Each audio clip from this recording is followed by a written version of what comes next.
कराची में खबर ईंदासीं। कराची यूनिवर्सिटी में 2 शागिर्द तंज़ीमुनि में झेड़ो थियो आहे। 5 शागिर्द ज़ख़्मी थिया आहिनि, जिन खे जना अस्पताल मुंतकिल कयो वियो।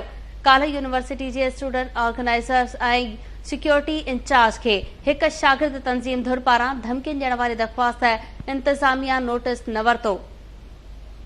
ज़ख़्मी थियल शागिर्दनि में एजाज सोलंकी, वाजिद, मीर आलम दर्स, काशिफ शर ऐं सरमद अबड़ो शामिल आहिनि।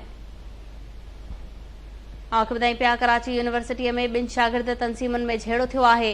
5 शागिर्द ज़ख़्मी थिया आहिनि, जिन खे जना अस्पताल मुंतकिल कयो वियो। तफ़सील मालूम कंदासीं। लाइन ते मौजूद आहे अल्ताफ़ चन्ना। जी अल्ताफ़, कहिड़ा तफ़सील आहिनि? जी बिल्कुल सभा, कराची यूनिवर्सिटी में 2 शागिर्द तंज़ीमुनि में झेड़ो थी पियो आहे, जंहिंमें सिंधी शागिर्द सथ ऐं हिक मज़हबी जमायत जे शागिर्दनि विच में जेका पॉइंट आहे बस तां जेको आहे सो झेड़ो थी पियो, जंहिंमें 5 शागिर्द ज़ख़्मी थी पिया आहिनि, जिन खे जना अस्पताल मुंतकिल कयो वियो आहे। उन हवाले सां सिंधी शागिर्द सथ जे शागिर्दनि जो चवणु आहे त काल्ह यूनिवर्सिटी जे जेको स्टूडेंट ऑर्गेनाइज़र ऐं सिक्योरिटी इंचार्ज खे मज़हबी जमायत जे धमकियुनि ॾियण वारी जेका आहे उहा दरख़्वास्त बि ॾिनी हुई, पर उन ते को बि नोटिस न वरितो वियो। ऐं अॼु हिक जेका मज़हबी जमायत आहे उन जे शागिर्दनि बेगुनाह तशदुद कयो आहे, जंहिंमें 5 जेके शागिर्द आहिनि उहे ज़ख़्मी थी पिया आहिनि।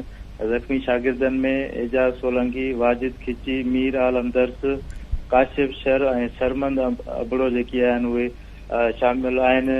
जेके सिंधी शागिर्द सथ जे शागिर्दनि इल्ज़ाम लॻाईंदे चयो आहे त यूनिवर्सिटी अंदरि जेको आहे सो मज़हबी जमायत जा शागिर्द रूपोश घुराए शागिर्दनि ते तशदुद जो निशानो बणाईंदा रहिया, पर उन विच में जेको सिक्योरिटी अमलो आहे उहो बि न पहुतो, न ई उन जेको आहे सो छॾायो। मज़हबी जमायत जे शागिर्दनि पारां यूनिवर्सिटी अंदरि जेको माहौल ख़राब करण जो।